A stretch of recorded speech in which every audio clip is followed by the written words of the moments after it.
Conline is brought to you by the following sponsors. OasisComics.com, the home for J. Lee exclusive variants. ScottsCollectibles.co.uk, home for Alan Qua, Kel New, and many of the industry's top creators. ClanMcDonaldComics.com, the official CBCS facilitator for Comic Conline. AlphaOmegaCertification.com, the official CGC facilitator of Comic Conline. ArtGermCollectibles.com, the only place to find exclusives for Artgerm, DCWJ, Kunkka, and Ejikure. JJ'sComicArt.com, the home for all things Doug Mankey and some amazing original art deals. All right, guys, we're back, and not just back, but we're here to talk about the recount. Well, I'm back for just a second. Oh, okay. Yeah, I don't know about him, but I'm back. Oh, fuck yeah. Yes. So the recount is live right now. www.comiconline.com. That's ComiConline.com. There are, I think we were about halfway sold through last time I checked, close to. So yeah, get them while you can, guys. Once you're done, I mean, you're not gonna be able to get it. I mean, this book's coming out a month earlier than the actual release of the book, and we're going to be giving away the original cover art. Mm-hmm. Alan offered that up, so if you buy one copy in any form, you're entered in a chance to win the cover art from him, and it is, it's beautiful. Like the master of ink wash, dude. That guy is gorgeous. Coming up after this, before we get to Alan, we're going to get to the guys that published this book, along with many other books. Scout Comics, who I've worked with off and on for I don't know, about 3 years or so. So we'll go ahead and bring them up. First, we'll bring up the co-publishers, David and Charlie. And, guys, I've met David, obviously. Never met Charlie. And then we have James Hayek, who I've met. What is your title now? Who, mine? Yeah. I'm president. Oh, look at you, you son of a bitch. Scoutmaster. I mean, doing big things. First time I met James, when David and I started the story in Ormond, which I still hate saying it that way because that's not how it's spelled. They were there at the opening.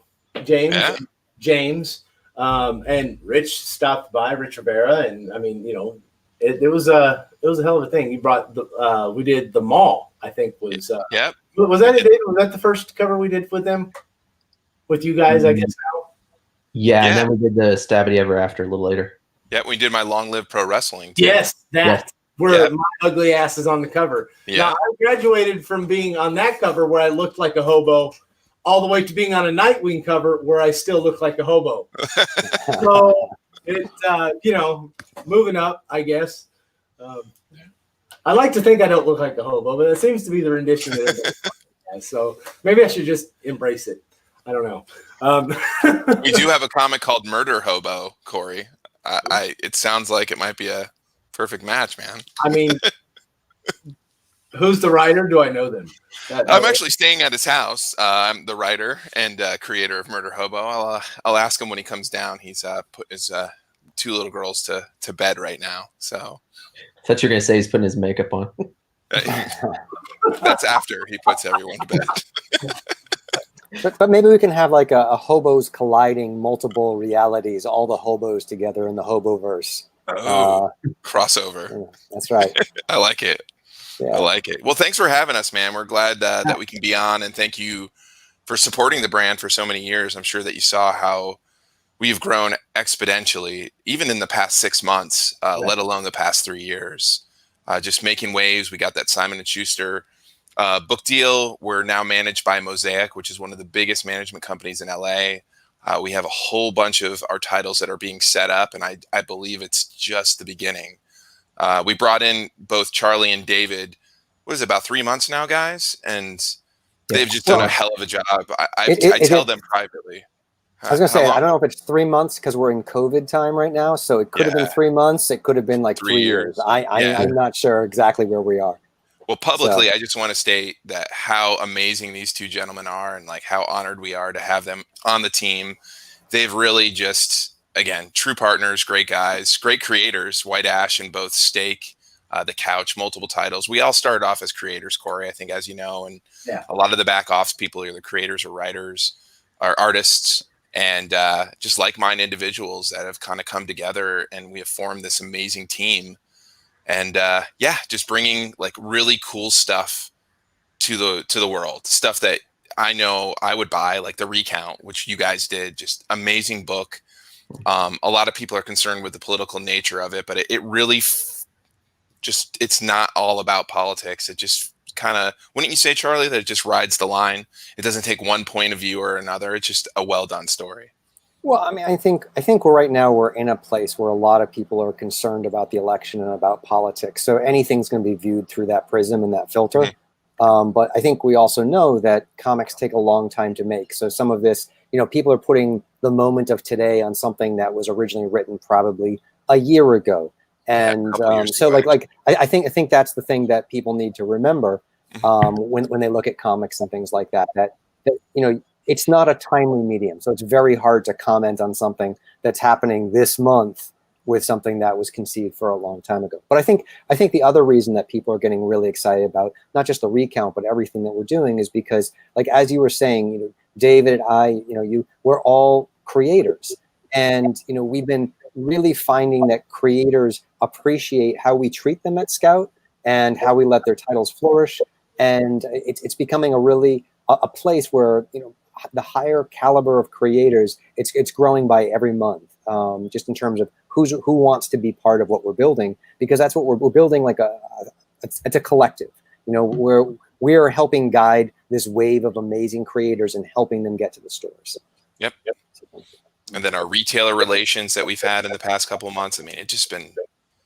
You guys have done some amazing things, like with Comic Book Shopping Network. I mean, you guys got in on that. You guys I've friends with Jesse James and have been for years, and I liked the fact that you guys just said, here's a bunch of titles, here's a bunch of variants, go with it. And it's I think you were the first ones to do it, like it was something like that, and that is it just speaks volumes for you guys kind of being ahead of the game on a lot of stuff.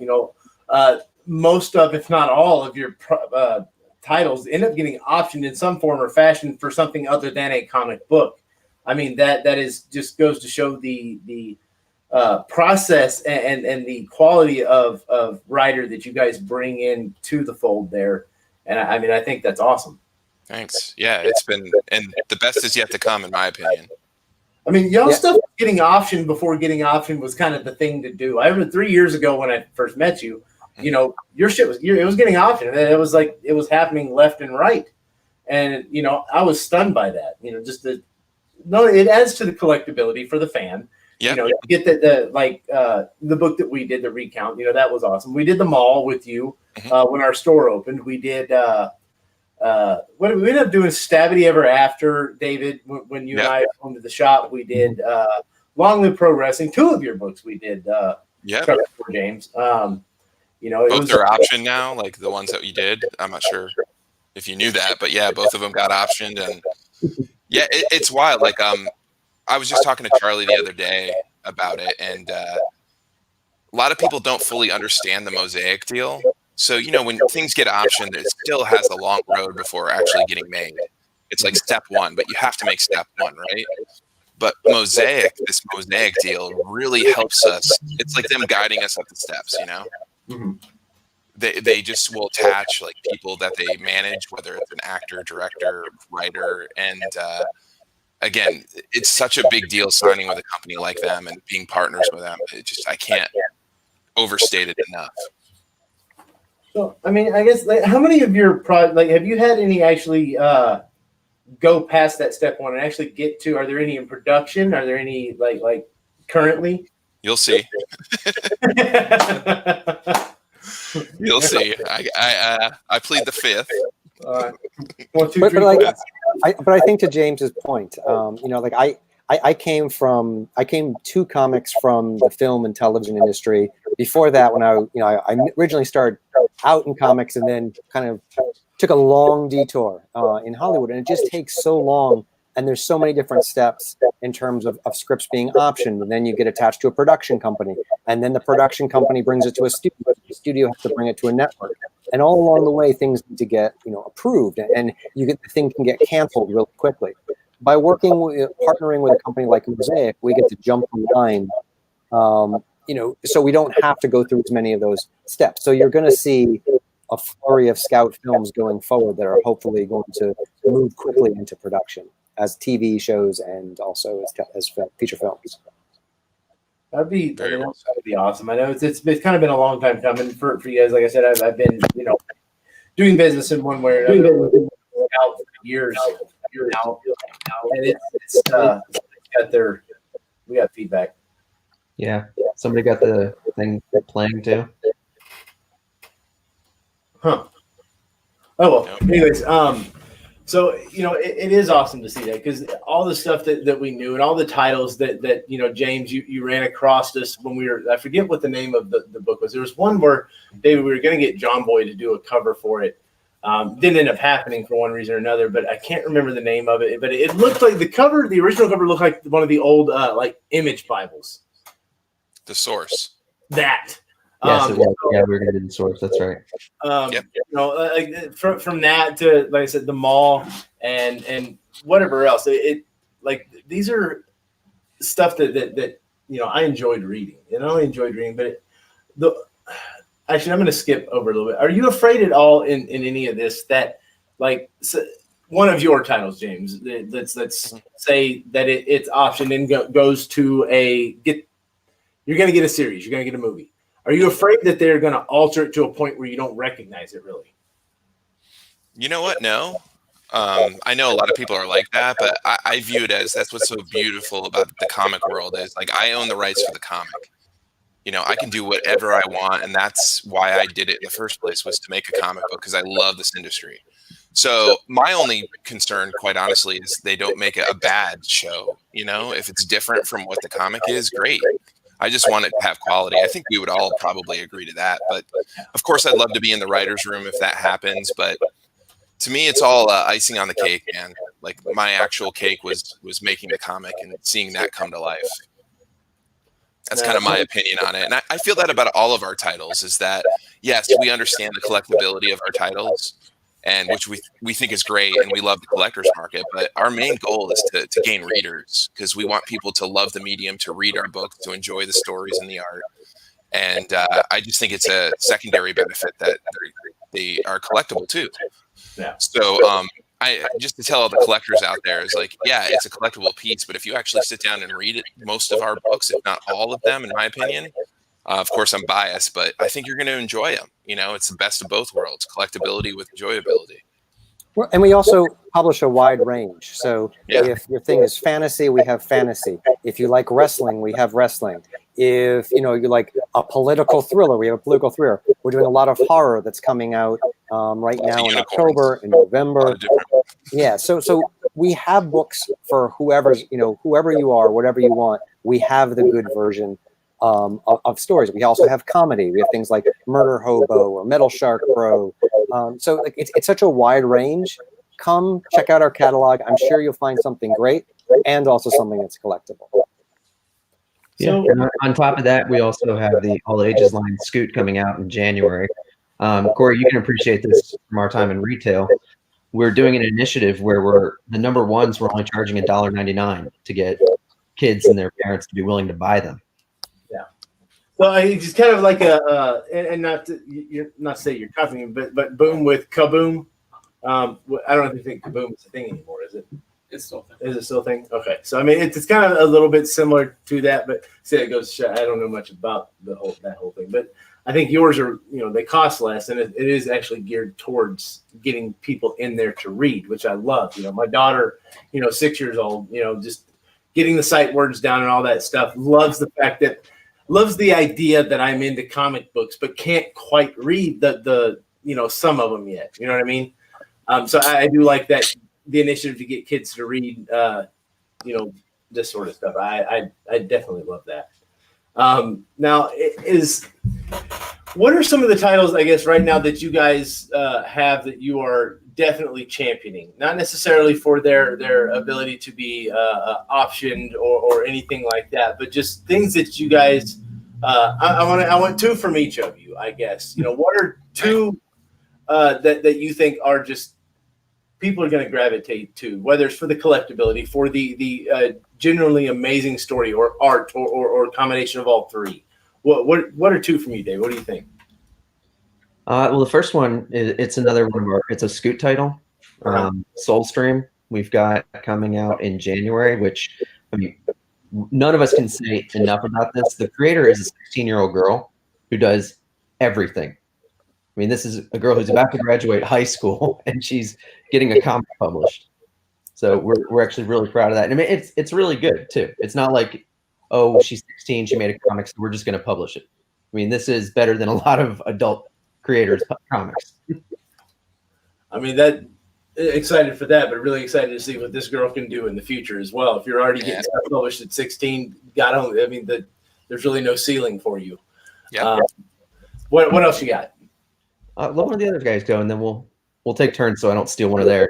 All right, Charlie, well, give me one from you.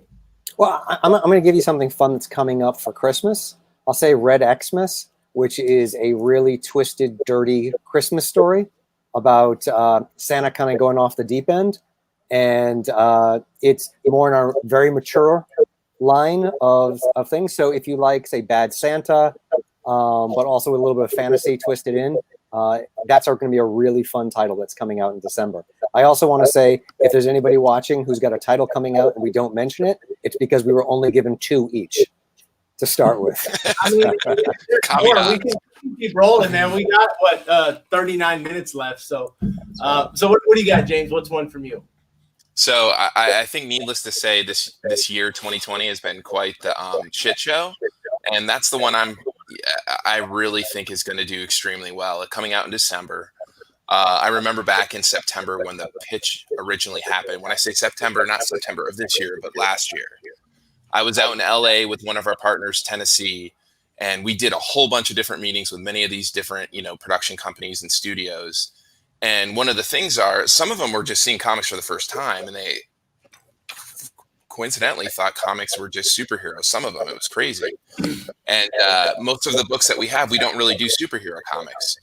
And, it's kind of been overdone, Marvel, et cetera. It's very hard to do. And this came across our desk, and it was really, really good. It was a different take on that superhero genre that we haven't seen before. So I'm really excited about that one. Again, it kind of falls into mature readers, obviously, with a title like Shit Show. But the art and the writing, Adam is the writer and Samir is the artist. I'm really looking forward to it. He has this whole world that he's built. It's basically like the Justice League failing against this incredible evil. And when the evil left Earth the first time, it sucks up all these superpowers from all the individuals. And only about 7 or 8 of them have it left. And they start training, but they get depressed because they lost. And years go by, and they basically become a traveling circus. And the story starts where, guess what? That evil is returned, and they're really not prepared to defend Earth like they were planning on it. It's quite the shit show. So, yeah, that's my spiel on that one. But, yeah, we can go all day. So, David, why don't you take what's the next one? I'm going to go with By the Horns. It's a fantasy story about a woman whose husband was killed by a unicorn, so she basically goes on a rampage killing all the unicorns in the realm. So, and the art on this one is fantastic. So, Jason Muir, incredible. Yep. Did you make the Ashcan available for that one? Yes, it came out this week. Yep. So, we just put the Ashcan on our website. It's got like 12 pages of content. And it's fantastic. Definitely check that one out. That's going to be a lot of fun. I think February we put it on for, Charlie. Yeah. Yep. And real quick, I think that's a great segue before we go into you, Charlie, is especially talking about the recount guys. We're doing something a little bit different. We've let a lot of our retailers know, but not necessarily the general public. The way things are, what we're doing, the way the pre-ordering system is with Diamond being our biggest distributor, is that we are actually going to release issue 1, have a 2-month break, and then release issue 2. Now, what that means for you, the consumer, is that when issue number 1 actually hits the stands, issue 2 is actually being ordered in comparison to issue 4. So this gives the retailers or retail partners the ability to actually order correctly and kind of predict demand. They can see how well issue 1 does, and then they can instantly, and from there, we're going to go monthly. So recount number 2 comes out what, guys? In February? Yeah. Yes. So then it'll be February, March, April. Right. And I think the way it's structured is that there's going to be 3 4-issue miniseries. And we already have the titles for them, and they're great. But I can't reveal them now. We'll reveal them shortly. On that, if I don't mean to interrupt you, James, but are you afraid, in doing that? Well, I do like the idea from a retail aspect, being able to monitor your orders and know, because that's been a lot of the complaint from, we have friends that I'm sitting here ordering, you got these weekly titles, and how the fuck am I supposed to order this stuff? Your first issue ended up being shit, and then I'm 100 books into something that I can't do nothing with. Right. But your first issue was amazing, and I didn't get a chance to increase or do whatever to that. Now in that, are you afraid of possibly losing some of the heat off of that? No, it's kind of our job as the publisher and our job as the creators to constantly pitch that first issue. So we've made a conscious effort at Scout to overprint some of our first issues, so we know the availability is there. Yeah. And by the way, if we sell out of any of those first issues, we're going to go back to print immediately because we want that to be available. So we're just trying to work with the system that we're in. It's not, is there better systems out there in other lines of work, like businesses? Absolutely. Comics just isn't there yet. So we're trying to, turn lemons into lemonade, so to speak. Well, we're I not also on think FOC. Go ahead, Charlie. it gives people more time to find that new title that's out from Scout, and so we also have confidence in the quality of these books so that people aren't just grabbing them because it's a number 1. There are always people who are going to do that, but it lets people who are the readers who want to read the book have more of a chance to find it. And once they read it, they're going to go to their retailer and say, I need number 2. And now the retailer can make sure they have number 2. Where before, the retailer couldn't necessarily know they needed to get number 2 for this customer. Because we are a smaller company, some places just naturally order only 2 or 1 copy of a number 2 of our titles, but 5 people picked up the number 1 and now they can't get it. So this helps the store, but it also helps guarantee that the people who like our books can get them. So I think that trade-off is going to be worth it. And then to add from to my it, time in retail, I mean, Corey, you and I, we had to order books. A new series you order 5 to 10 of, you don't know what to do on number 2. So I automatically put it to 2 issues, or 2 copies, because I didn't know how anyone was going to react to a book. Yeah, nobody was adding it to their pool, and stuff like that. You add it to the pool, you automatically know, all right, I at least need this many copies. Mm-hmm. There are people that never add a series to their pool, ever. Doesn't matter. But, right. They still go and pick it up off the shelf. As far as the 1s and 2s, a lot of that is the comic shop owners, like our friend John, who owns Altered Egos Comics and Games, 3 doors down from us. He gets every number 1 that comes out every week, so he can personally read it to decide whether or not he wants to order, number 2, try to go back and order number 1. He reads every number 1 that comes out ever. I mean, it's great. Well, it's like a couple of our recent titles, like Grit and It Eats What Feeds It, where, the retailers under-ordered on the number 1s. And like with Eats What Feeds It, we've had to go back for a 3rd printing on it, which is great for us. It's great for the creators. But, like number 2s, we've had to go back for a 2nd printing on. I think we just went back to a 2nd printing on number 3 as well, because, the shops had to order the entire run of the series before the first issue was even on the stands. So like that's, it's just an impossible situation, and we want to make sure everyone can read our comics. And I know the quality of the line is going to make sure that people are willing to wait for that next issue. And kind of add to it, just what we've been trying to do too is our retailer relations, where, like I said, we have overprints, and we reach out to our retail partners, letting them know, it's like, hey, listen, you can contact any of the 3 of us. We will answer your email. We will try to get those books to you as fast as possible. If your customers are requesting it, we're going to try to get it in your hands as soon as possible. So we have Scout HQ, which you can follow and see on our Facebook page and whatnot. But it's a fully functional headquarters showroom where we, constantly do mail order. I have 3 employees there. Like, it's been great. Like our subscription box, if you want to talk about that a little bit too. I think that's something new that we've added. So if you like what we're doing, we can make sure that you're getting one of everything that we put out every month, and it's a great deal. James or David, do you want to talk a little bit more about that? You got 12 issues, Bag and Board Comics. We release it every month. We do a set of final order cutoff where you have to order by this certain date, and we send it the last week of every month. And it's bagged and board, protected in like a comic, like a specially designed comic Gemini, and where you get rare variants, web store exclusives, and it's $33.99, or you can even, if you want to try it out, it's a one-time purchase of $39.99. But it really has changed the game. We're trying to make it as easy as possible for people to get our books, whether it's the retailer or the consumer. And that's why I think we've grown so much. And a lot of those steps, people like Charlie and David, Joel, I mean, there's so many people I can shout out about how they made our company successful and why it's so successful today. So I guess we got to get into the next titles as well. I think we skipped over. Charlie, you're up, buddy. Well, you know what? Let's go with a completely different genre. We have a book coming out in February, or no, I think it's March, called Redshift, which is a big space opera. It's set on a dying planet that's running out of water, and someone's going to go off in a spaceship to try to find. Here's the last astronaut going out to try to find a planet that the planet can, they can bring the populace to and start a new world. And the art is absolutely incredible.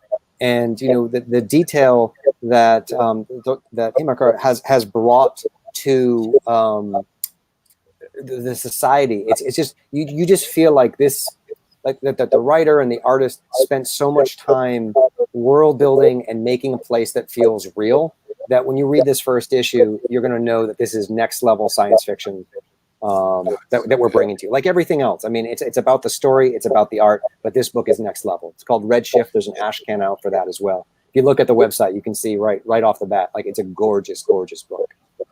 Brett McKee is, I think, the artist on that, and the colorist for that. Like the combination, those three creators in their letter as well. I mean, they're just firing on all. I agree with you, Charlie. That one's going to be a huge hit. I can't wait to see. I mean, we've been privy to read a lot of these in advance, and I've read the first two, and they're awesome. It's a great series. Can't wait to see how it ends. I would say like 2021 is just on fire. I mean, we've already packed the first half of the year, and the books are so strong across the board. Yeah, let me see where I'm going to go. I'm going to go with Black Friday. It's a Black Caravan book, and it's horror. It's basically a horror story that happens on Black Friday. And I really don't want to reveal too much about it, but the art is just unbelievable. It has like an old Matt Wagner feel to it. And John is the cover artist. His name is John Clark, and he did Thin by American Gothic. It was a really good horror story. It was like 3 issues that came out like 4 or 5 years ago.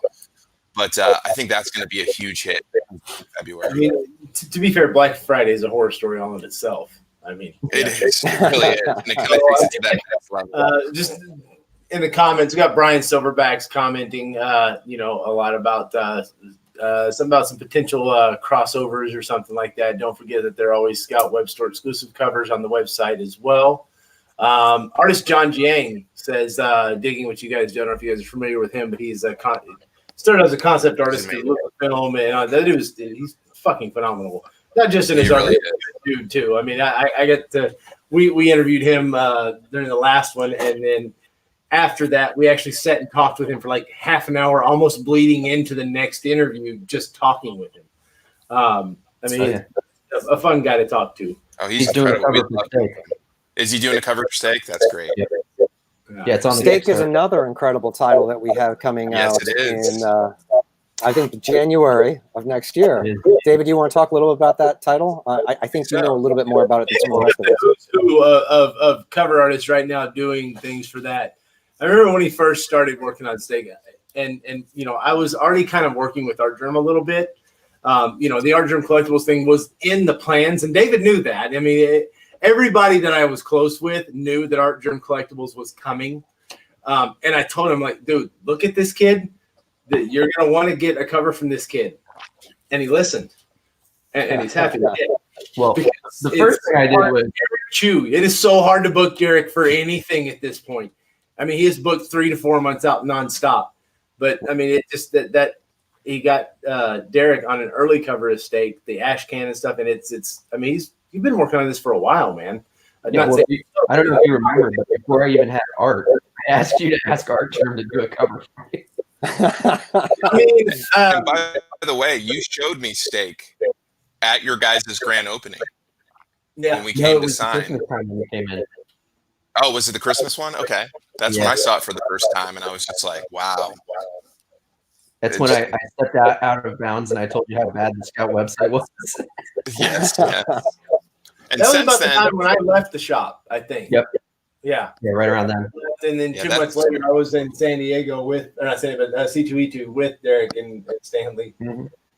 That was Yeah, and Derek's cover is actually finally coming out in January. It's going to be a buy 10 unlock Do we still have for Diamond. I think we I'll show it off. I know we still have some in here. I'll grab it real quick.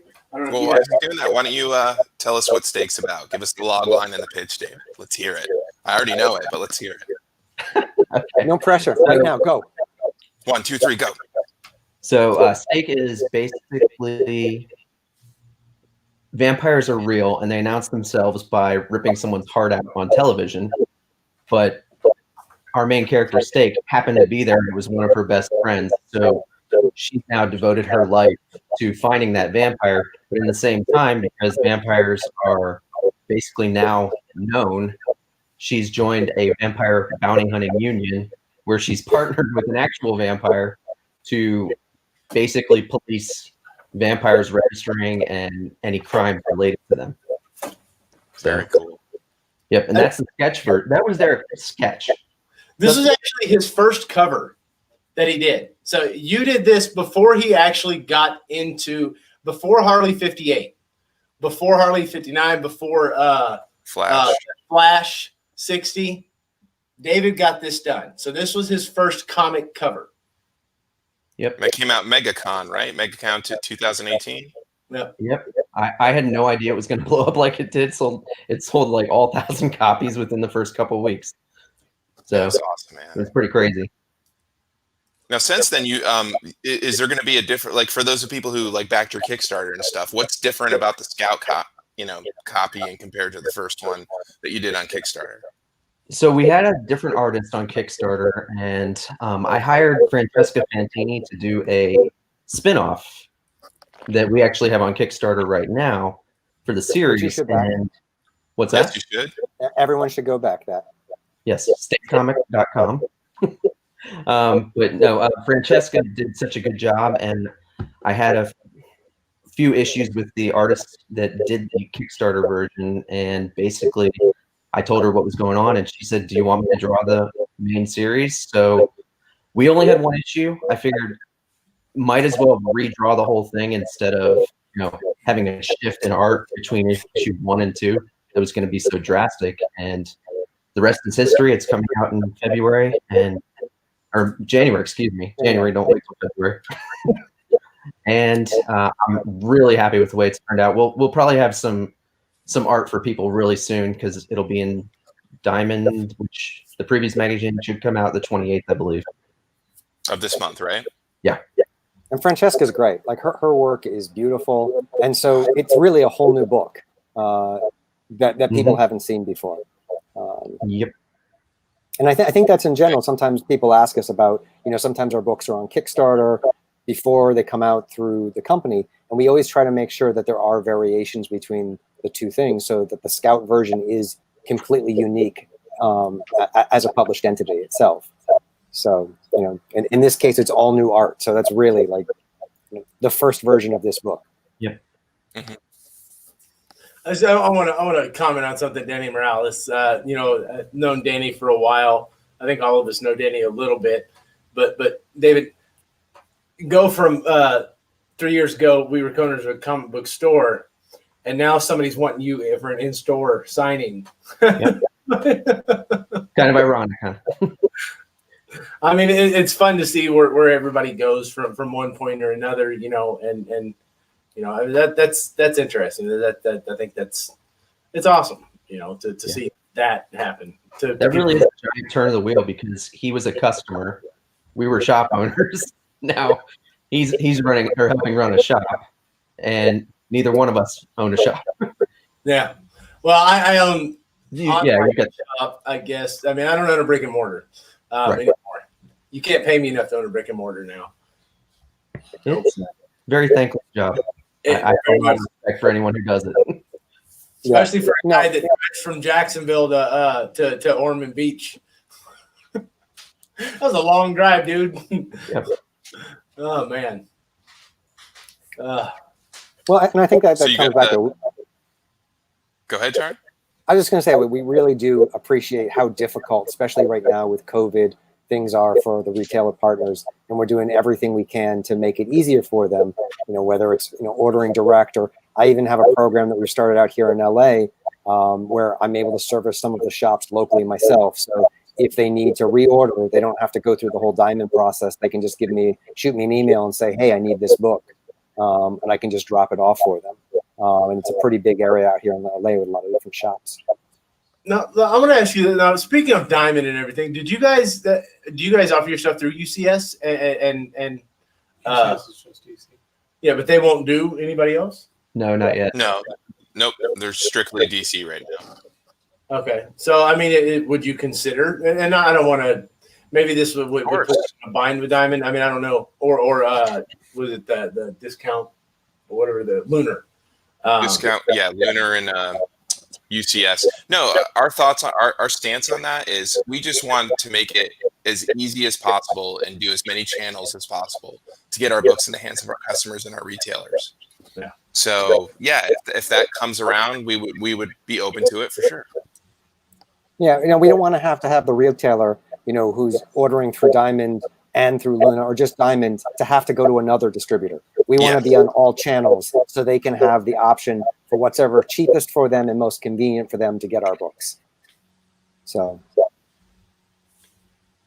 ordering through Scout is pretty hassle-free. And I agree, Danny. I think it is. I think the problem you run into is a lot of people, even stores, don't realize you can order through Scout, even though you guys pretty well advertise it as well as you advertise your comics at this point. Like, you can go direct too, and you've always been that way.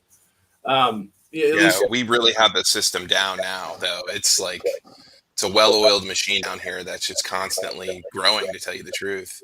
We just I want to give a special shout out to our HQ manager. His name is Johnny Schaefer, and he's been incredible, man. Since taking over, he runs a lot of the subscription boxes and the direct to retail orders, and he's been acting as the liaison with our printer as well, with dealing with a lot of the direct to retail stuff and the CBSN orders. And he's just done a hell of a job.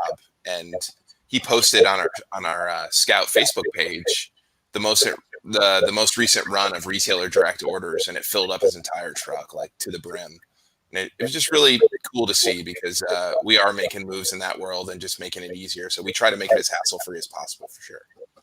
So let's talk about the comic book vending machine display that you guys have. I mean, that thing's cool. It really is. The whole concept of it is just, I mean, it's awesome.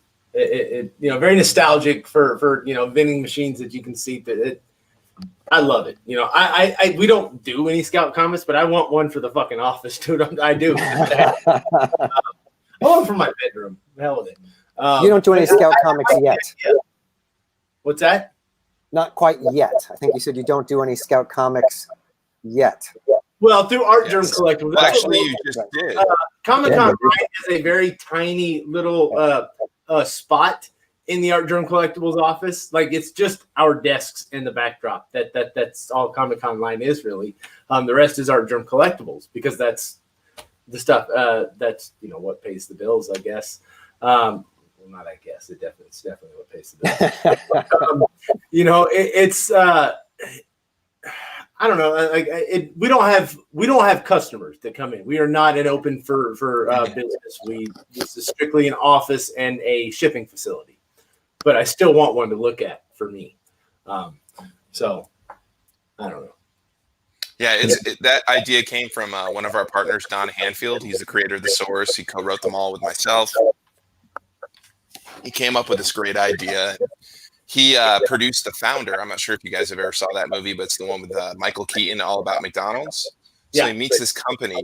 They had to make some cardboard cutouts to replicate those of McDonald's back in the 60s and the 70s.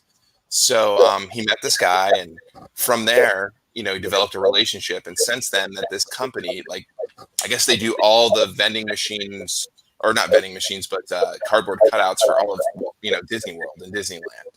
So he reached out and said he wanted to do this cool idea, and he mentioned the vending machine. I'm like, man, that's genius. And they did this really cool arcade game for Stranger Things when they released, I think, season 2 DVD. Yeah. And we were actually going to do one for the mall where it would have been like an arcade game. And when the mall trade came back, we're like, let's do the vending machine that Don had. And really, tip of the cap to Don for coming up with that. And it's just incredible. And we, hopefully when COVID goes away, we're really going to push hard to get one of those vending machines into many, many different comic shops across the U.S. I mean, we really want to go big on that program for sure. I think they're awesome. I really do. It's a conversation. I've seen so much that it's something. As soon as you see the orange, like, hey, you recognize what it is. Once you've seen it the one time, you scroll through your feed on Facebook or whatever social media you use, you see that big orange, you automatically recognize it as a Scout vending machine. So I mean, it's great marketing on that aspect. Jonathan, that is not the case, sir. Jonathan in the comments, who is, by the way, the creator of the recount, is in everyone's comics right now, and yeah, he basically said that that's not true about Dr. Pepper. But go ahead, continue, Corey. Just let him know. Jonathan, in the comments, it's that is a great book, dude. I loved it. I appreciate the chance to do a convention exclusive for that with Alan's art. You'll be having some books head your way before long. Real quick, Corey, just for everybody who doesn't know what the recount is, Jonathan put it in the comments in case you can't read them or you're just hearing us or watching us. It's basically after the president is assassinated by a Secret Service agent on live television, a dedicated agent must protect the vice president from a nationwide conspiracy. So fans of Homeland and the I'm butchering it. Yeah, there you go. Thanks, Charlie. Thanks for the assist. Are just going to love this book. I mean, it screams like a television show, like Homeland. But go ahead, Corey. I just wanted, before it reminded me a bit of Prison Break as well. That's another good one. Yep. 24. Corey, you want to show the cover? Oh yeah, got that. So this is our cover for the recount. Let me pull it out of here. I'm not going to show the interiors yet. Don't want to spoil it, but I mean this. It is. I mean, it's amazing. It's ink wash by Alan Claw. I mean, that is a super gloss cover. If you guys go to www.comicconline.com right now and you buy one of these copies for $19.99, I mean, we didn't overprice it. We know this book's going to be hot. We do. I mean, we kept it at a reasonable price. You're going to get an opportunity to win the original art for this. You buy one copy of this and you get a chance at a piece of original art worth thousands of dollars. I think the average price for his original art is about $3,000, give or take. So $20 for $3,000, that's not a bad thing. I mean, I'll spend $20 for $3,000 any day. And it's trending. That book is going to be a very hot book, just from what we're hearing and what we're seeing, just the chatter. So, yeah, it's a great opportunity to grab it. Beautiful cover. I mean, those are 100-pound gloss covers that, for those of you who are collectors out there, they grade very, very well. But of course, read it first. Be careful. Read it first. Enjoy it, and then you can slab it. Yeah. And, buy two. Read one. Slab the other. Yep. Just and then saying. Also buy 4. And then buy the other one when it hits the shelves on New Comic Book Day. That way you can read that one and slab this one. Yeah, you should buy at least 2 of the other one too, of the main cover. Yeah, maybe 3.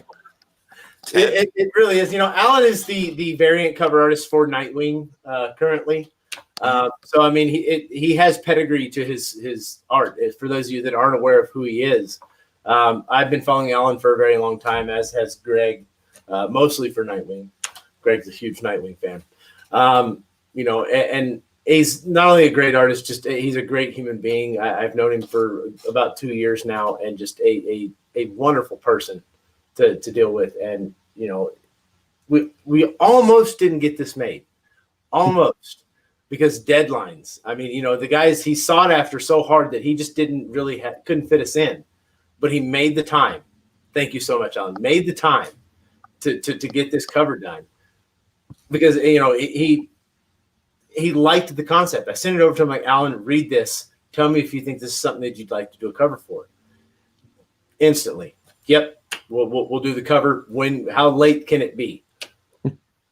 I mean, Alan is an avid comic book collector reader, so much so that the guy sent me a message and said, hey, I know there's an ash can. Can you get me the ash can? I want to read that too.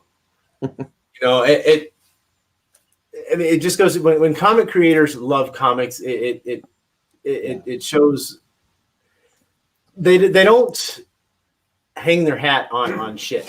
You know what I mean? They don't seek out just mediocre titles. He loved this, and he was begging for a copy of the ash can. So that there tells me that this is gonna be something, not just because I love reading it, but other people do too.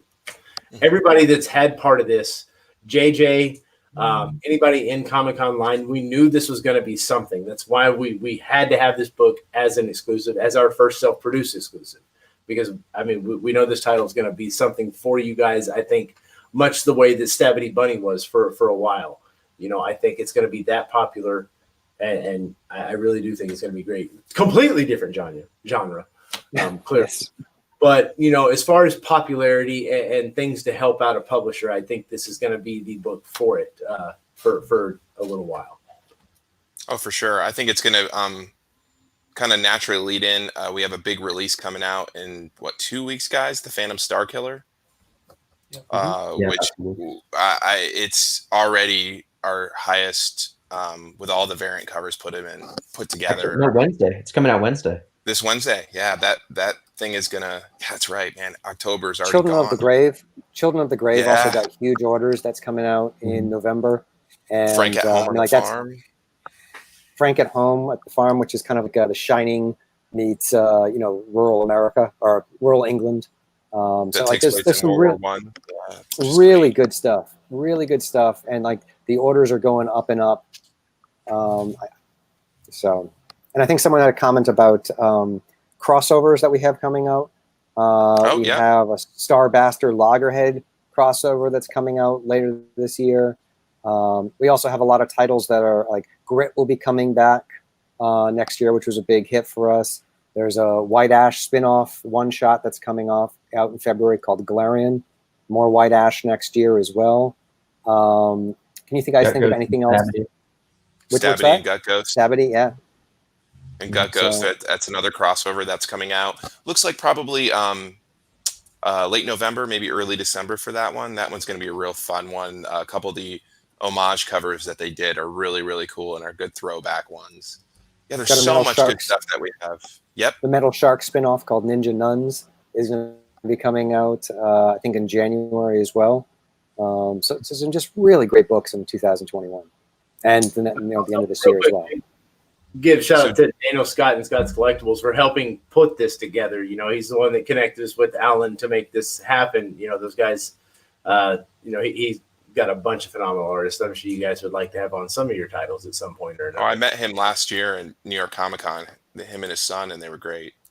Yeah. Great guys. Yeah, Carla and Tiffany did work for me. They're with him. David's just getting all the who's who. So John has a question in the comment box. His son wants to know, is there any new Scout titles that you can tease that haven't been talked about? So I don't know. Why don't we each take one real quick? Mine is going to be a Scoot title. A little shout out to your son, John. It's a one shot that we're really proud of. It's called Cat Dad and Supermom. It's a really, really thoughtful, heartfelt story. We'll have some more information on it soon, but that's my tease on the Scoot line for your son. David, you want to go take one? Something that we haven't? I'll take Brian Hawkins' book, Black Cotton. We've got coming out for Black History Month, which it kind of turns the problem America has had a long time with racism, but flips it on its end where whites are the minority, and a black cop shoots a white woman on accident. And the family drama that goes along with that. It's I like the first issue a lot. I don't know about you guys, but It was really I'm well looking done. forward to Yeah, that one. I love Brian's the a great art. guy. Heck of a guy. Charlie, you got one for everybody? Trying to think, because I think he was looking for Scoot titles in particular. Yeah. Just Was it Scoot? Let me see. Any it was new Scoot. Yeah, he's Scoot? looking. Yeah, looking for titles Yeah, for Black his Cotton's son. not for your son, John. Um, that one. We just. So I'm trying to think because it's hard because sometimes like there's these books that we've signed and I don't know if we've announced them yet, so I don't want to sort of announce something right now. Have we talked about the map maker at all? A little bit, but not like a full announcement. Go ahead and grab. They've Yeah, talked about Danny it. just said something about Matt Maker before Yeah, you said that, so it's obviously out there. So Yeah, Benjamin so, Slavic I mean- is the writer. He's an incredible writer. He did Exilium for Alterna. Mhm. Yeah. And go ahead. No, you go. It's a wonderful story. It's a 2-volume story. In the first volume, it's going to be part of the Scoot line, where it's $1.99 for the first issue, and then we're doing it in our nonstop format. And for those of you who don't know what that is, it's where we release the first issue, and then shortly thereafter, the full trade or the full story arc. For our retailer partners, it's evergreen. For collector friends, you get the issue number 1. For our readers, you get the graphic novel, which, polling around and asking around, a lot of people read comics that way. They just wait for the trade. So this is kind of the best in the both worlds that we've done, and that's how we're doing most of our Scoot line. So yeah, that's going to be a good one, Matt Maker. that's definitely how I do it. I binge read, dude. Like I will. I read the first, like with X-Men, even, I love what's going on there. And I read the first 2 issues in singles, and I'm like, I can't afford this shit. I'm just going to wait for the trades. It's not even sometimes it's financials. The trades tend to be cheaper than the singles, a little bit. So it's a smarter, and they display so nice, trades and hardcover. They do. I mean, we're trying. I mean, I'm a traditionalist. I still buy my comics monthly. I love it, but I understand it. Look how we're watching other media like TV, the binge watching, where they drop a whole season in the first day, and they're watching it nonstop. So and you get group watching. You guys aren't even with each other, but you can watch the same app and group and be the same place and everything. Like the Disney app has it. The parties they're calling it. Yeah, it's amazing technology. I'm trying to see if there's any other comments. Joey's asking about Solar Flare. What about Solar Flare? Let's see. Any more? I still have my signed copy of Solar Flare. It's still nice. in my house. So as far as my writing career, it's been on a little bit of a pause because of Scout's growth. I also have a day job. I run my own financial practice. So being president of Scout, running my own financial practice, something how to give, having a family. So it was kind of writing. So as far as Solar Flare, I'm hoping it comes back next year, meaning the comic. I want to do season 4. I have most of it outlined right now. Might change it a little bit because prior to the pandemic, season 4, a little spoiler, was going to have something to do. And by the way, a lot of this is based off of real military manuals of if a solar flare hit or an EMP hit. One of the consensus things that was in there was that society unravels quickly within the first 9 months, and disease spreads rapidly because of no power. There's like the sanitation goes down. So I was really going to kind of attack that approach, but it feels real weird writing about that in this current environment that we're in. But anyways, yeah, next year is the plan. And what I'm going to do is hopefully every year and a half, I'm going to do 6 issues a season every, so often, and do another book as well. My other book, Third Wave 99, which hasn't officially been announced. We did an ash can for it, but that one's going to be coming out sooner, probably the next thing that I do personally, in spring of next year. And I'm doing that with Lee Ferguson, who's the artist of Sam and His Talking Gun, which is another really exciting book that we have coming out in December, where, basically, I'll give a little spoiler before I even talk about the actual book itself. The sequel to Sam and His Talking Gun, which the first one's going to be 4 issues, is called Sam versus His Talking Gun. And I thought that was a really awesome title, but it's written by Lee's son, and it's a father-son team, and it's just Drew, and it's such a cool book, and it's amazingly drawn. And it's about this guy who doesn't know if he's going crazy. His gun's talking to him after being betrayed by his best friend, and he's seeking revenge. And they were both military men that became hired guns, that became assassins, and it's a very well done. If you like Happy and John Wick, that's the book for you. But yeah, is there any other questions that I might have missed? Just people wanting more Long Live Pro Wrestling. Let's see. It's coming soon, John. It's coming soon. Let's see. All right, we got Phantom Star Killer. Oh, that's the glow in the dark cover too. We also have Gods of Brutality coming out. That's awesome. West Coast Scout HQ is Charlie's house. We've had pallets delivered there. Yes. And by the way, Charlie, they're working on another pallet for you. My wife is going to love that. Yep. Should I include like flowers from Charlie in there? The nice Like, I'll black stand in ones front that of will you. get there. Yeah. Yeah, no, it'll be, yeah, good point. Here's the other one, this Phantom Star Killer, the web store exclusive that we have by Christian Dabari. Oh, nice. Yeah, it's gorgeous. I mean, there's so many cool covers. And if you guys, I think it's going to be the hottest back issue.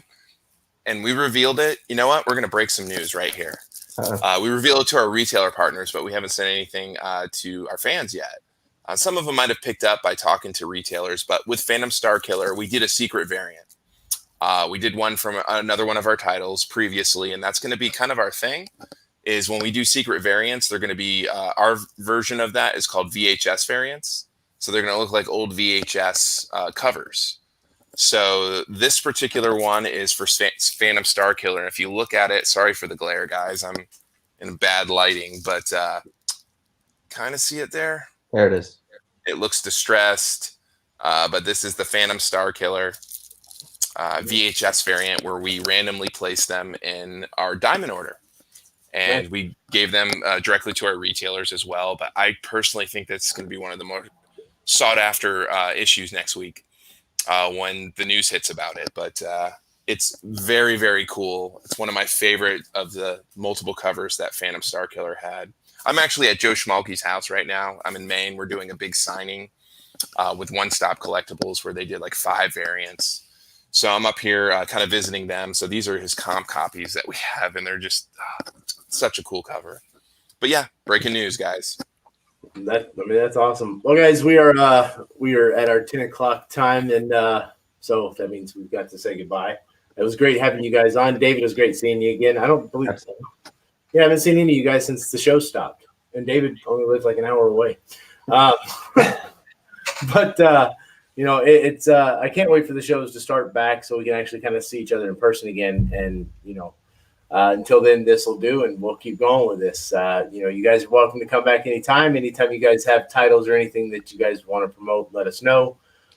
We'd be happy to help you out. Possibly even doing some exclusive covers with you guys. Keep the relationship going. Great. So, is there any one last thing that you guys want to promote real quick before we go? Go to the Steak Kickstarter. Steak.com.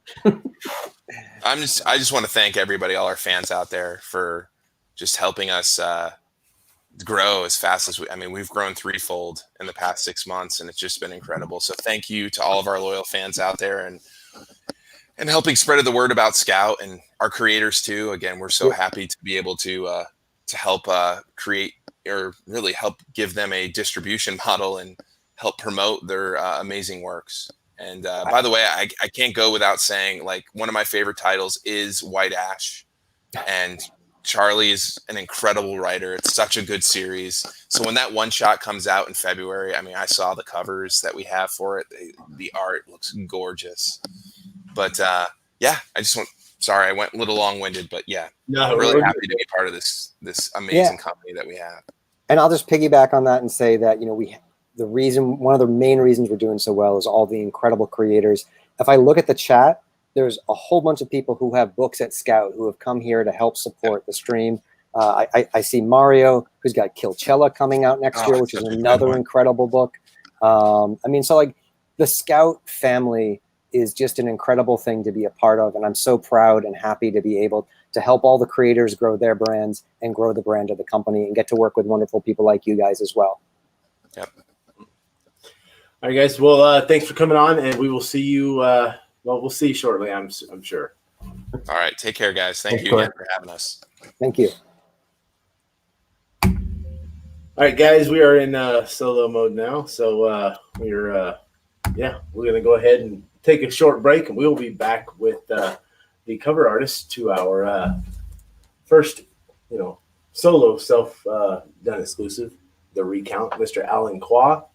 We'll be back at in 26 minutes, guys. But first, a quick word from the sponsor.